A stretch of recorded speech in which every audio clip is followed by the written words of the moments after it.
मनुष्य बाहर से कितना ही बड़ा क्यों न हो जाए, अगर उसके भीतर अभिमान बैठ गया तो वह भीतर से बहुत छोटा हो जाता है। अभिमान कहता है मुझे किसी की जरूरत नहीं, लेकिन सच्चाई यह है कि जिसे धूल की भी जरूरत न लगे वह जीवन के सत्य कभी समझ नहीं सकता। आज की समृतवाणी में रामकृष्ण परमहंस अपने बहुत सरल शब्दों में अभिमान और विनम्रता का रहस्य समझाते हैं। आइए कुछ क्षण मन को शांत करके इस गूढ़ सत्य को सुने। अभिमान कहता है मुझे किसी की जरूरत नहीं, लेकिन धूल भी जरूरी होती है। वही धूल बीज को ढकती है, तभी वह अंकुर बनता है। वही धूल पैरों से लगती है, तभी हमें चलना आता है। और वही धूल हमें याद दिलाती है कि हमारा शरीर भी अंत में इसी धूल में मिल जाना है।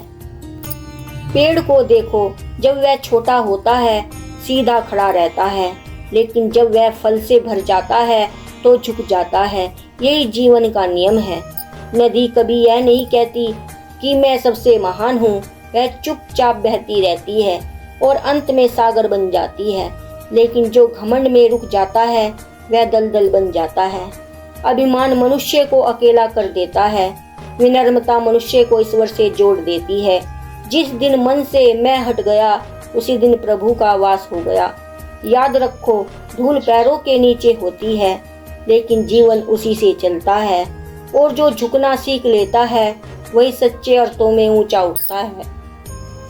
इसलिए अभिमान को छोड़ो, विनम्रता को अपनाओ, क्योंकि जहाँ अभिमान है वहाँ अशांति है और जहाँ विनम्रता है वहीं ईश्वर है। कृपया इस वीडियो को लाइक करें, चैनल को सब्सक्राइब करें और कमेंट में जय माँ काली अवश्य लिखें। ऐसी ही अमृतवाणी के लिए घंटी का बटन दबाएं। धन्यवाद।